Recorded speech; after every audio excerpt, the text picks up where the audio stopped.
Together, growing in faith, changing communities. Makadunyiswe uJesu Kristu. Namhlanje thandazami ngifisa ukuba sithi ukubuka ivangeli likaLukas isahluko sama-24 kusuka evesini yama-35 kuze kube ama-42. Ababili babafundi babekhuluma bexoxa ngokwenzeke endleleni nokuthi uJesu wazibonakalisa kanjani kubona ehlephuleni isinkwa. Inkonzo yokuqala engifisa ukuyibheka eyalezi insizwa ezimbili. Labafundi ababili abahambisanayo endleleni. Ngiyayithanda lento uNkulunkulu asivezela yona ngoba labantu ababili bayakwazi ukuxoxisana, bayakwazi ukuthwalisana, bayakwazi ukusekana, bayakwazi nokukhulumisana ngezinto ezenzakalile empilweni yalowo nalowo omunye umuntu. Ngimbuka uNkulunkulu efisa ukuba yingxenye yempilo yami. Ngimbuka uNkulunkulu efisa ukusondelana nosizi engibhekene nalo. Ezimisele ukusondelana nezinto ezenzakalayo nesezenzakalile empilweni yami. Kodwa ngimbona uNkulunkulu ethatha isigubo somuntu ophilayo. Kuvuka kumina lo mzekeliso wendoda ephupha iphupho, ibone umbono, ibone ama-footprints ehamba olwandle. Siyawazi lo mzekeliso, asidinge ukuba size singene kuwona. Kodwa okungithintayo uthi ubona one set ayisekho sekhona eyodwa, and uyarealize ukuthi uNkulunkulu umthwalile endleleni. Thandwa zami, bakhona abantu abanjalo empilweni zethu. Bakhona abantu uNkulunkulu asiphe bona abakwaziyo ukusithwala, abakwaziyo ukusinakekela, abakwaziyo ukusiqonda nokusi-understanda, abakwaziyo ukusibekezelela nokuhlanya nokuhlupha kwethu. Siyambonga uNkulunkulu ngabantu abangakhokhelwa muntu, kodwa abafuna ukusibona sijabulile, abafuna ukusibona sisimama, abafuna ukubona impilo zethu ziba ngcono. Uma unaye lowo muntu siyambonga empilweni. Lowo muntu angaba umzali, angaba umntwana, angaba umfowenu, angaba udadewenu, angaba ethandana naye, angaba nenishade naye, angaba enisebenza naye, angaba enifunda naye, kungaba umuntu ohlangane naye endleleni. Kodwa ngibuka kunalesi silonda sokudinga ukuba nomuntu ozokwazi ukukusiza lapho kuphela khona amandla empilweni yakho. Ngibuka kukhona lesi sidingo sokuba nomuntu ozokwazi ukukweseka uma izinto sezonakala. Kuyavuka kumina inkonzo lithi izwi likaNkulunkulu Israel wayelwa nama-Amalekites. uMose aphakamise induku. Uma ephakamise induku, ilanga lalima uIsrayeli anqobe kodwa uMose uma eke wakhathala wehlisa induku kanjalo noIsrayeli wawuhlupha. Thandwa zami, kungenzeka ukuthi umndeni wakho, umndeni wakini umile ngemkhuleko yakho. Ukube wena awusondelanga uNkulunkulu wakhuleka wanxusa, ukube wena awuyanga Jehova wazelahla kuyena, ngabe mhlambe kuningi okonakele ekhaya lakwakho. Abanye bethu simile siyakwazi ukuphila kumsebenzi nemkhuleko yabantu abaseyisa basithula uJehova zonke insuku.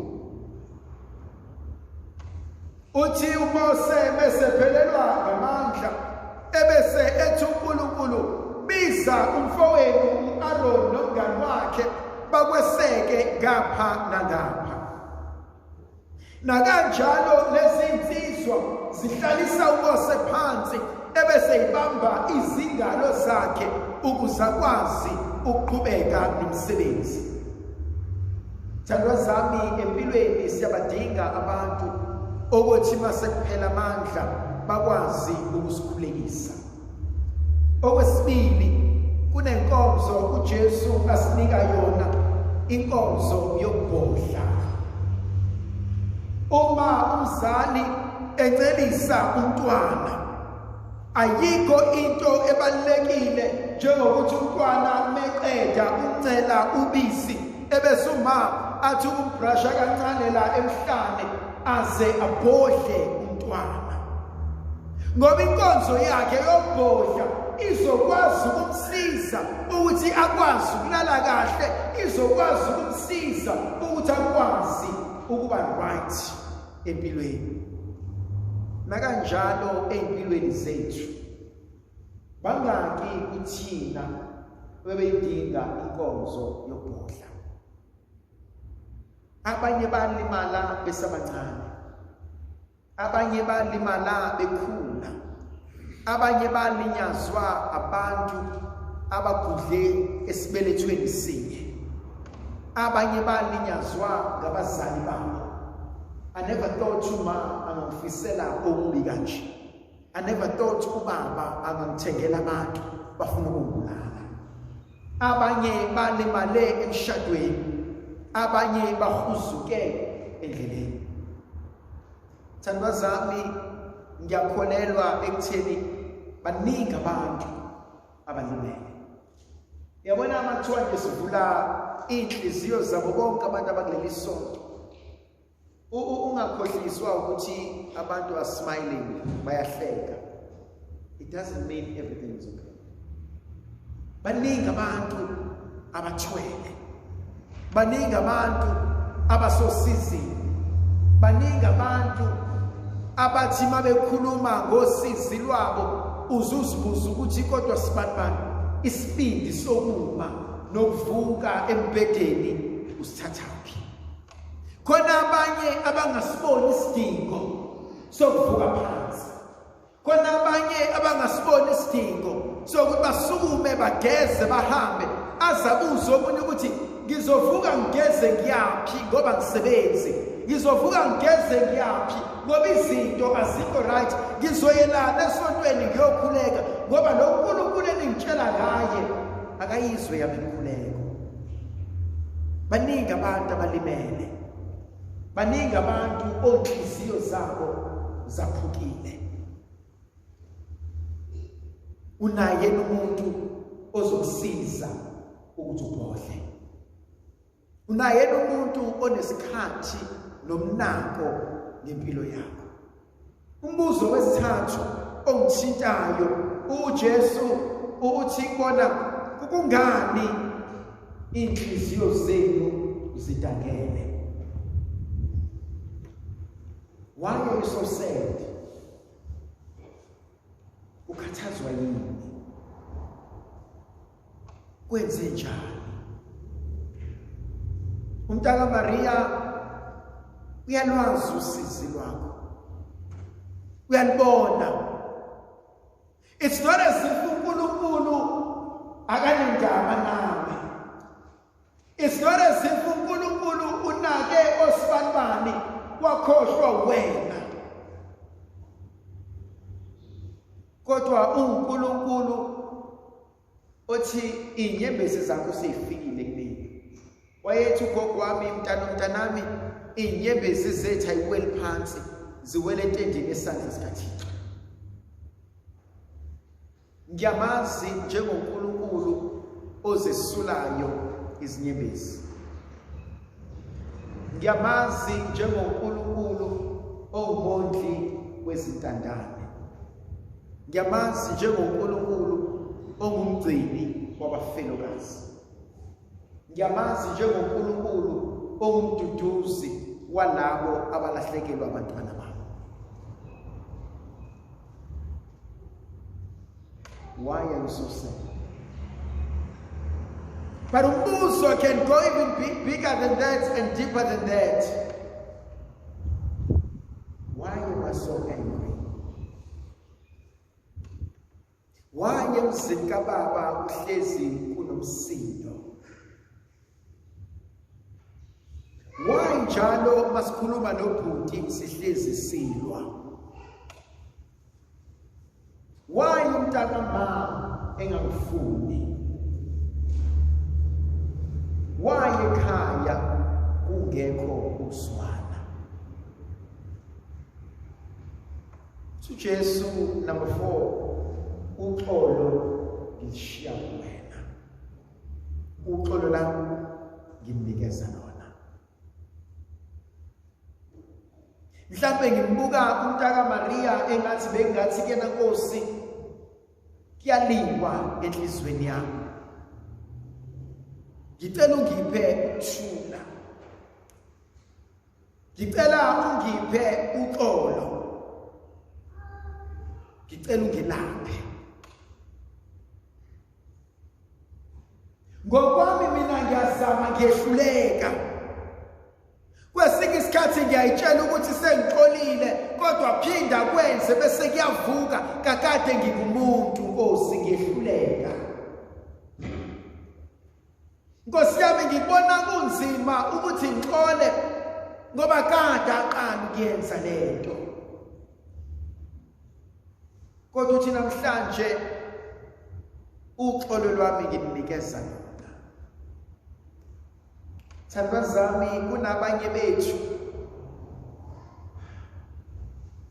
sekuneminyaka balimala. Badingceba namanje sabiba. But maybe I'm in denial. I've given a new name to my wound. Kodwa masibukisisa kahle izathu noma ama-actions engwenza namhlanje umsuka wakhona ule. Abanye bethu sesashintsha nendlela yokuphila kodwa umuntu owangilimaza kade ahamba empilweni yami. Ifana nengane eyanyukubezwa isencane. Ukulimala kwakhe lowo muntu kunemthelela ekukhuleni kwakhe. Abanye bethu abantu abasilimaza abanye babo sebashona. Kodwa mina angakasindi. Khona abanye abantu basikontrola besaphila. They are even controlling us in death. Baba namandla empilweni zethu besaphila, banamandla empilweni zethu nasekufeni kwabo. Khona kweminye imizi, in every conversation awukwazi ukuphatha igama likaSibanibani. Make waphatha igama likaSibanibani la ekhaya uzoxatshana. Kodwa uSibanibani kade ahamba. kodwa uSibanibani usawubusa umuzwa wethu. Yazi ngibona uNkulunkulu ngathi ukuthi ngicela ukukunika ukuthula. Ngicela ukukunika uxolo. Ngisacela udlule kulento. Ngisacela ulapheke. Khona omunye umbuzo uJesu awushoyo ongithintayo. Uyababuza ukuthi kukhona lenakho engakudla. Balombuzo ujulile kumina. It's more than ukuthi nginikele into yokudla ngidle. But mhlawumbe ufuna ukungibuza ukuthi kukhona lengakwenza ukuze impilo yakho ibe ngcono. Is there anything I can offer you so that your life may be better? Thandwa zami ngiyavuka kumina ukuthi mhlambe leli misa asilenze kube imisa lokulapha. Ukuthi yebo Nkosi kukhona la ngiyimele khona.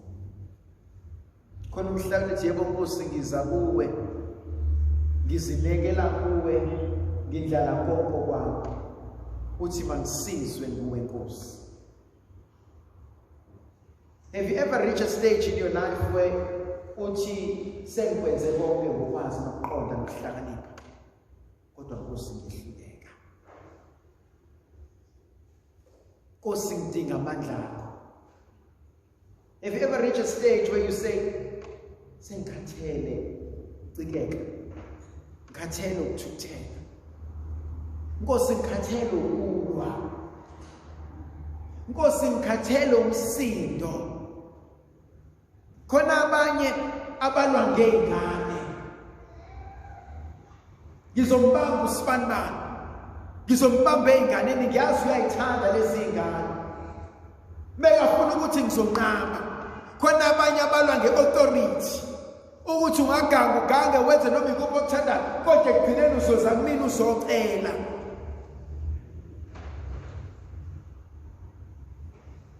Asiceleni isithime manje Nkosi. Nkosi singikhathele. Nkosi ngikhathele ukulwa. Ngikhathele umsindo wami. Ngikhathele ukuxokozela enhlizweni yami. Uthi uJesu namhlanje kuthina ikhona into that you can give me. But maybe ngifuna ukushintsha lo mbuzo ukuthi ikhona into oyicela kuJesu namhlanje. Ukuthi Nkosi nakhe ngicela kuwe. Is there anything that you need from God? And in your heart, place it before God. Thana Nkosi ngicela ukukunika. Ushiye la ekhaya. Ushiye kuleli lathe lengcwele. Usuphuma ungabuyele emuva. Uthi Nkosi ngicela ukuthi kusale la. Indlovukazi yethu mayibe nathi sibuze sizivikele isikhanyisele. Igama likaYise sebele ndodana nomoya ogcweleyo.